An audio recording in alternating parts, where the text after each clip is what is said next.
Thank you.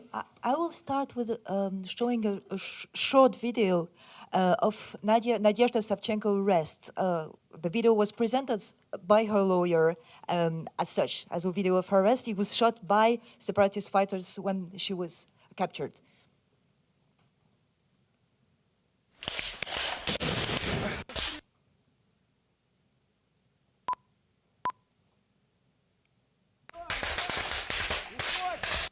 Самооборона Майдана. Женщина-снайпер. Вот. Тельник еще. Да ты по нам сегодня? Ні, я не снайпер. Нож, дай! А кто ты? У мене автомат. Разбегитесь, народ! Thank you. So you can see here that as soon as she's captured, she's accused of being a sniper. Of course, you're a sniper. And if you see the first media reports, also, she was said to be a woman sniper and then accused of killing the journalists. And this reference to woman sniper in this well-known case drew my attention because it's echoed with a previous research I had made on Chechnya. And just to show you some pictures, the legend of women snipers was indeed widespread among the Russian army in Chechnya in the first Chechen war and in the second Chechen war.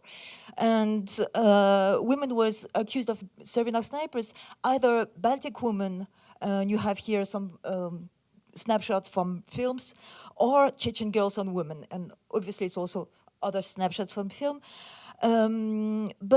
And it really had an effect on the field.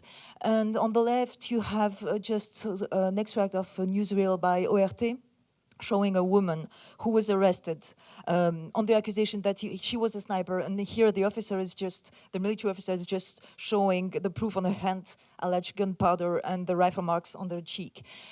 So it really had an impact.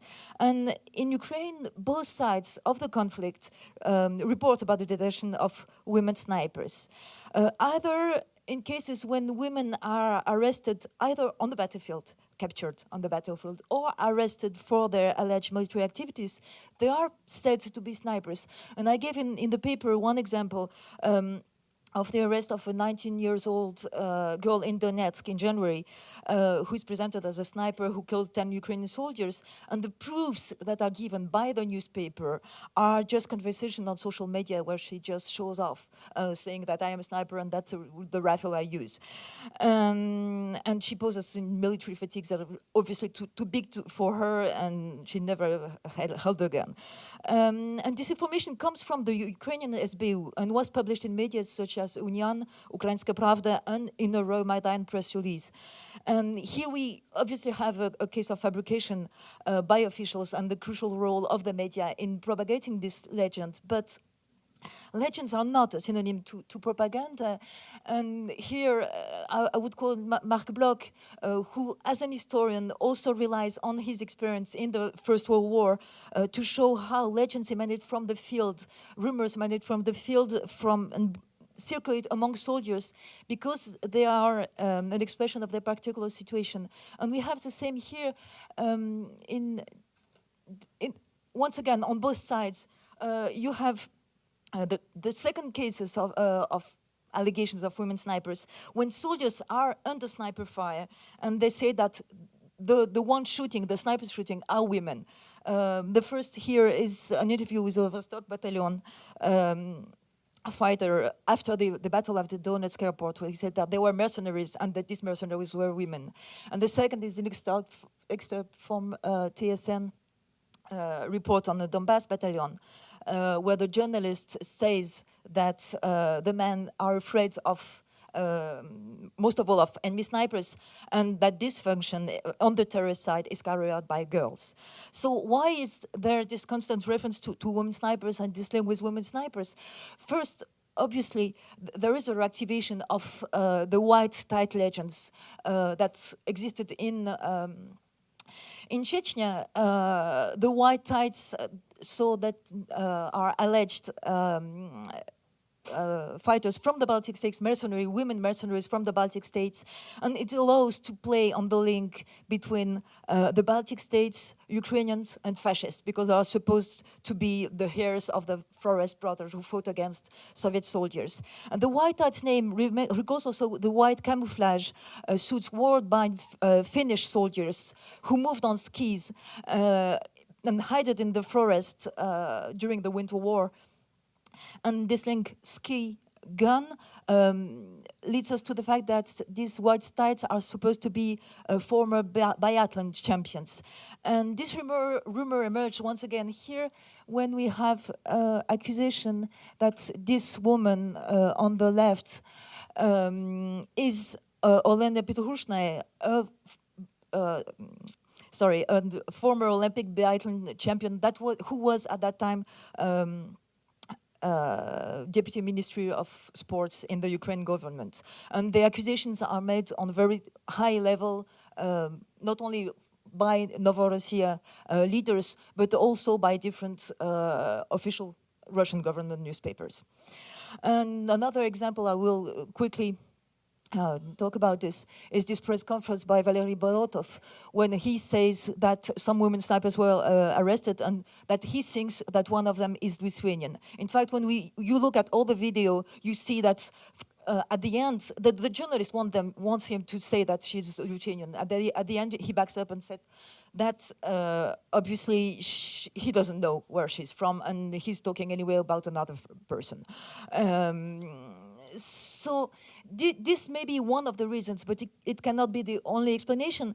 And I think one of the other explanations is the increased visibility of the women in the armed force, of armed women among military forces, because both sides insist to show that there are women among them. And it's very important to highlight the presence of women, to show that it's a people movement and there are a lot of voluntaries. And they stress their ability, present them as specialists. And here we have, I think, an interesting growing confusion on the term sniper. If you look at these two reports on TSN, once again, Devushka sniper, obviously there is a confusion between the term sniper and the term strelok. Strelok.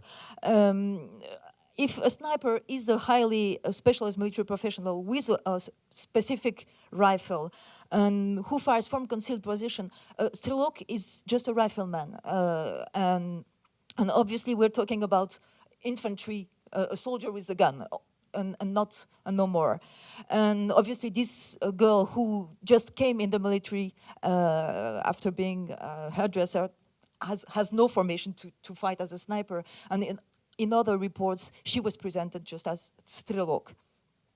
And the other confusion, I think, can be traced down to the Maidan and to the discussions around the question of snipers, because the debates about Maidan snipers have in fact two different debates. There are discussions on who did have weapon and who did shoot at the protesters.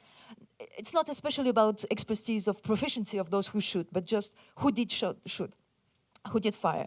And on the other hand, arguments are built using the term sniper in its narrow military sense, concealed position, sharpshooter, inflicting specific injuries, and the sniper allegedly sent by NATO are obviously skilled. And the second, I think, reason, or the third reason why we talk a lot, or there's a lot of talks about women snipers, is this question of historical reference. Where is it? Here. The fact that there were women snipers during the Second World War. There was a special school for training women snipers in the Soviet Union. The most famous is Lyudmila Pavlichenko, who is credited with 309 kills, and she is well known. She's obviously a very well-known figure among separatist fighters, but she's also known in Ukraine. And here you have a film about her that was released in January this year. And finally, I think the last question, of course, is about masculinity and eroticization of the woman, which turns into the image of a dangerous woman. War is obviously about masculinity. You have an example here, but I think that it's very important in economic depressed region where men have lost their ability to be breadwinners, and taking a gun is an opportunity to be once again a man. So you have this on the one side, and on the other hand, you have this eroticization of the women with a gun, as you can see on this Banderivka t-shirt. And in the same spirit, in March this year, there was this beauty contest, which was filmed by the most courageous journalist in the universe, as Ralph Clem said yesterday. And in here, you see how women picture themselves with gun and how it's part of the self-presentation of the women. And one of the contestants of this concourse explained to journalists that all guys say that when we are with them, they feel more like men. And this seems to me like a key phrase, because while men feel like men when women are alongside, they feel threatened in their masculinity when they are on the other side. And this leads us to the last aspect of the legend I wanted to talk about, the image of dangerous women. In Chechnya, the white tights were said to take specific pleasure in shooting soldiers in their reproductive organs and in castrating Russian soldiers. And this legend also made it to Ukraine. If you see the interview I was talking about this Vostok fighter, snipers were chicks. And by the way, one of our fighters, he's injured. He was shot in the inner part of the tight. She aimed at his groin. So really the idea that these women are trying to castrate soldiers. It's a very old legend. We can talk about this. I would like to conclude. I would like to conclude on something on the effect on the field and the effect for women. I think it's very important. And I was reading today in the morning a new report that has been released by the Committee for Civic Liberties, Ukrainian, and the International Federation for Human Rights on civilians in the conflict. And there is in the report one case of a woman volunteer who distributed humanitarian aid and who was arrested in Donetsk in June 2005 by the Donetsk People's Republic Ministry of Internal Affairs. She was held for 2 months in detention. She was tortured. In fact, the fact she was pregnant, she was beaten. And she was accused of being a sniper for Pravy Sector. So for me, in fact, I think the importance of working on this legend and deconstructing the legend is not only a research question. I think it's also an ethical or moral obligation.